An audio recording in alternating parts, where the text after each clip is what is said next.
kita login. Nah, ini adalah menu pemilik. Jadi menunya sedikit lebih banyak. Untuk tabel, untuk tampilannya sama, icon, logo, selamat, menu, dan gambar perusahaan, dan terakhir di sini waktunya. Di sini ada banyak menu. Mohon maaf sebelumnya, untuk menu kasir, menu input barang, lihat barang, dan input di story itu masih belum ada. Kalau kita klik di sini masih, maaf, saat ini belum tersedia. Jadi untuk saat ini belum ada karena keterbatasan waktu juga untuk mengerjakan aplikasi ini, hanya diberikan waktu 1 bulan. Maka dari itu belum menuju ke lebih ke input barang, tapi lebih ke absen dan pengelolaan gaji, seperti itu. Nah, menu ini berfungsi selain barang itu dari gaji ke kanan ya, jadi gaji, pengaturan gaji, dan seterusnya sampai kembali. Ini semua berfungsi. Kita masuk ke gaji terlebih dahulu. Untuk gaji sama yang saya jelaskan di tadi saat pengelolaan gaji. Di situ hanya dapat menampilkan dirinya sendiri. Kemudian ada statusnya di sini banyak. Kemudian total gajinya, tanggal pembayarannya, dan seperti itu. Ini untuk konfirmasi juga sama. Apabila status sudah sukses, coba kita konfirmasi, dia tidak akan bisa karena statusnya sudah sukses, sudah pernah melakukan konfirmasi dan sukses. Apabila statusnya diproses, itu baru bisa kita melakukan konfirmasi. Seperti itu. Kita kembali. Selanjutnya ada pengaturan gaji. Pengaturan gaji sudah saya berikan dan demonstrasikan di sebelumnya pada pengelolaan gaji. Untuk tampilan seperti ini, untuk show all ini, dan seterusnya. Oke, kita kembali ke menu, dan ini nominal gaji. Nah, di menu ini kita dapat merubah nominal gaji yang kita ingin bayarkan. Ini adalah tampilannya. Kita show all kan dulu. Nah, di sini ada masuk mendapat nominal berapa, terlambat berapa, absen berapa, lupa pulang nominalnya berapa. Kita contohkan untuk mengupdate ini, kita ganti menjadi 15.000. Semisal contoh saja, kita update. Apakah Anda yakin? Yes. Nah, berhasil diupdate. Nah, dia nominalnya saat lupa pulang itu akan nominalnya berubah menjadi 15.000. Jadi pembayaran gaji saat staf tersebut lupa pulang itu sudah berubah menjadi 15.000. Seperti itu. Nah, ini untuk mengedit nominal gajinya. Kemudian lanjut ke gaji story. Gaji story ini hanya untuk melihat history gaji yang mereka dapatkan.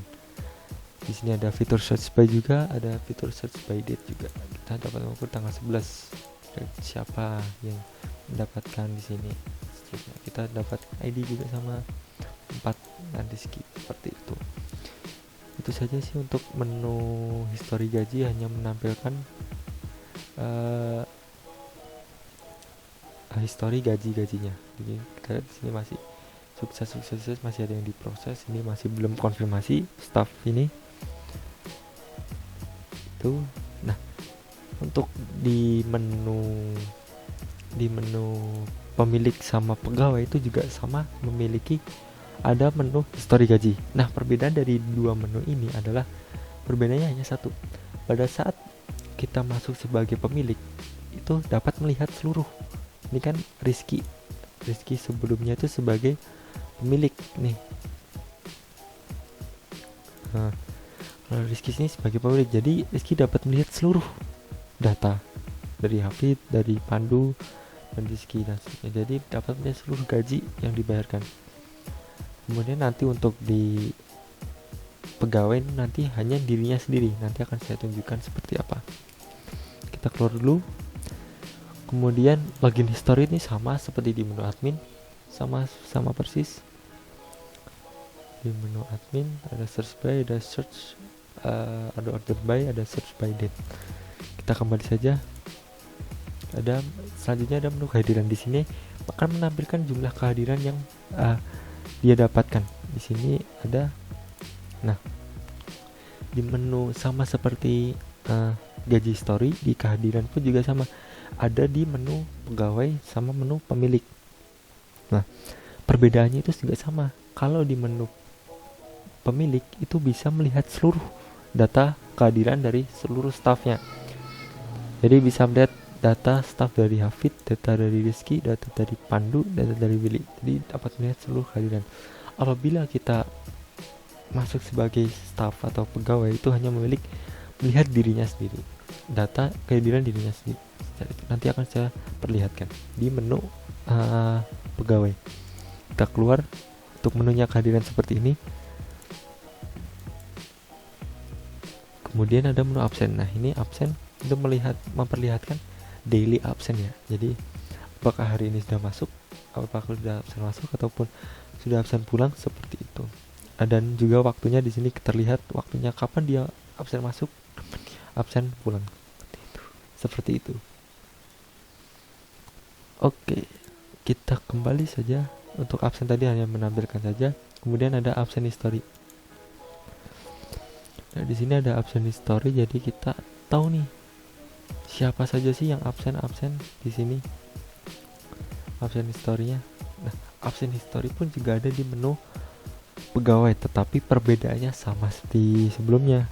Kalau pegawai itu hanya menampilkan absen history dari dirinya sendiri, tidak dapat melihat history absen dari staff-staff lain, seperti itu.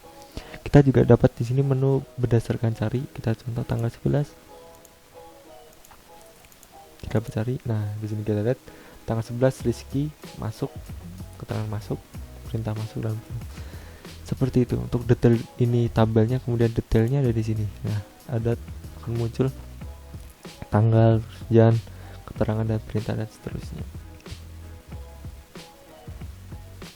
Oke, ini adalah tabel absen historia.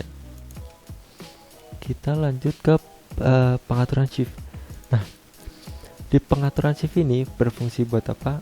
Untuk mengganti shift kerja dari setiap karyawan. Jadi semisal karyawan X akan berubah jadwal ke shift berapa, seperti itu. Kita dapat melakukan di menu ini.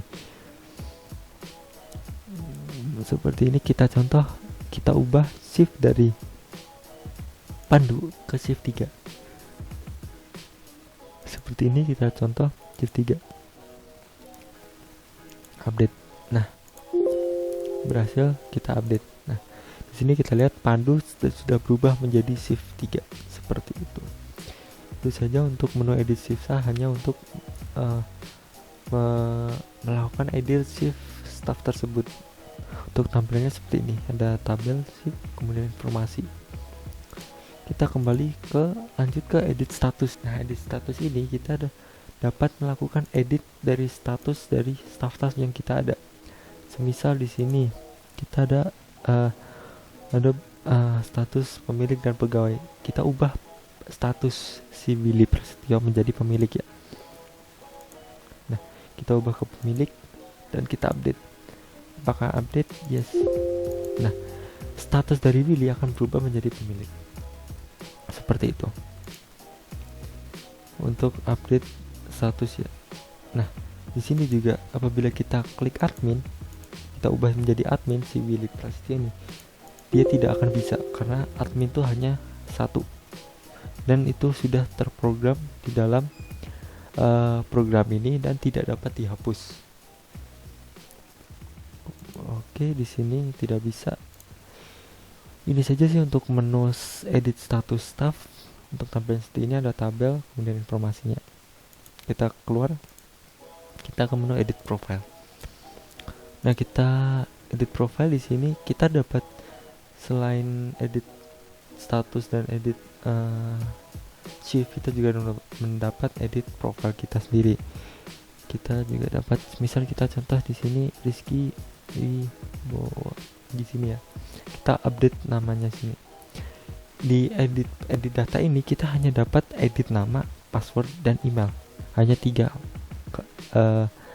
kategori yang dapat kita update. Selain itu untuk ID dan username tidak dapat diubah karena itu menyangkut dalam absensinya.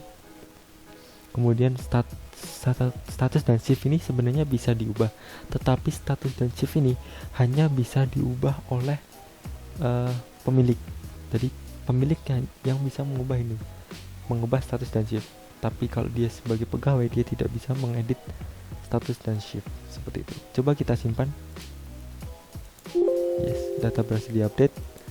Kalau kita kembali, kita lihat di sini namanya sudah berubah menjadi Muhammad Rizky Wibowo. Kita masuk lagi, kita coba, dan lihat nama sudah berganti. Oke, itu saja sih untuk menu di pemilik. Kita lompat ke menu pegawai.